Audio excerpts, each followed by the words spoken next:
So first of all, I'm in a different area because I'm at my nan's. So yeah, I'm also standing because I want to stand. Anyway, what the fuck was that? Anyway, so this is the reflective vlog for the week before the first half term. So on the Monday, it was literally just me and Alyssa. Gabe wasn't in because he was very, very ill, and Luca wasn't in because he was less ill, but still ill. Um, so pretty much we spent the day just going through the songs. It's just me and Alyssa to the backing track. So we ran through Holiday, which is a lot of fun to play. I'm missing. Well, at the time, I felt like I was missing a note on the solo. Turns out I was. I was playing. Yeah, I was playing a wrong note basically, but it's not the end of the world. Dakota, which I originally played with a capo, but that was changed in the next week because I'm recording both of these together. And yeah, so and we decided to do Sweet Dreams Are Made of These because we had a guest speaker a while back, and Ed and his mate did it. So we thought, yeah, let's give it a go. So I learned the thing for it. Most of the time it's just do do do do do do do do do do do do do do do. Most of the time it's just that. It's nothing really spectacular, but it's still a fun song to play, and I have a few ideas on what I'm going to do. And I'll explain that more for the thing next week. For the thing that was next week. But yeah, literally, we just spent our entire day doing that. There wasn't really anything we could do. Tuesday, Luca came in, but Gabe didn't because he was still very ill. So pretty much in the morning, I showed Luca what to do for Sweet Dreams Are Made of These. He's literally playing three chords throughout the entire thing and only ever switches up once. But it sounds very good. Obviously, we didn't put the drums in at this point, so we didn't really know how it was going to sound, but it sounds really good. Anyway, afternoon. The afternoon is what really matters. So, during the speech that we had, I mentioned we could end up on the radio. Now, we had to get, so what we had to do was we had to get the masters of our tracks and send them over. Now, what we decided to do was to give them to Ed. Ed would listen to them. He would give us feedback. He'd say, yep, these are ready to go, or no, these are not. I'm not going to explain everything on that because I did record the entire conversation that we did have. Um, I recorded it all. So pretty much that's that. So that'll also be on my reflexive vlogs for this week. So if you want to see the conversation, go click on it.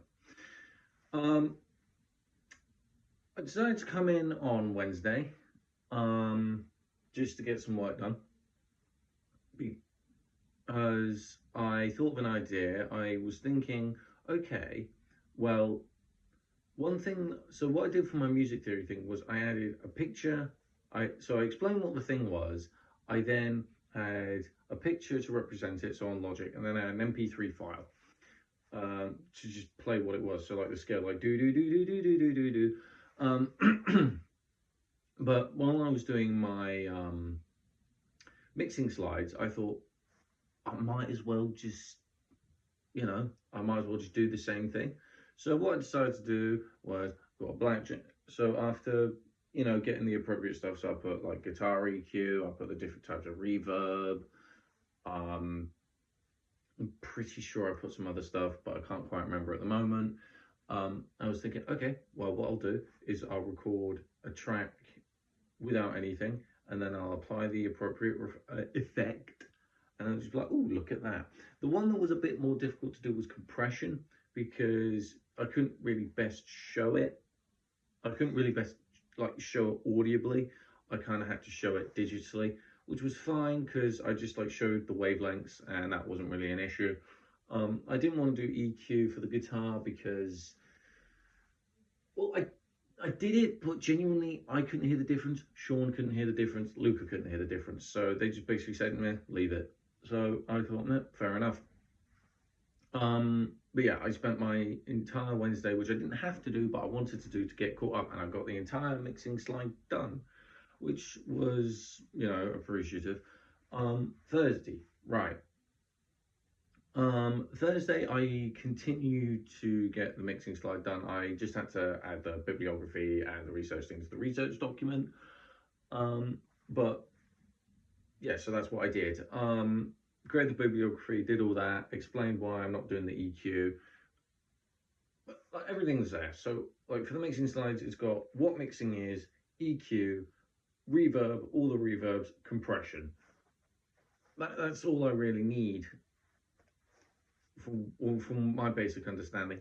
Anyway, so what we're then going to do was Sean's words of wisdom, his employability session. So Sean's employability session basically consisted of teaching us how to master. So he had this old club track that he mixed, that he sent to people. By the way, I had to sit through this twice.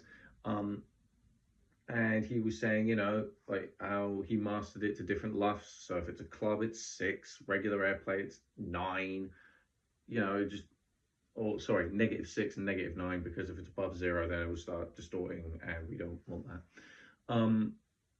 See, I actually learn things. But yeah, it's just a discussion that we had. And he was basically, because we were going to start doing mastering soon, or Luca is, because I can doing that. But yeah, anyway, so we decided to get all that done.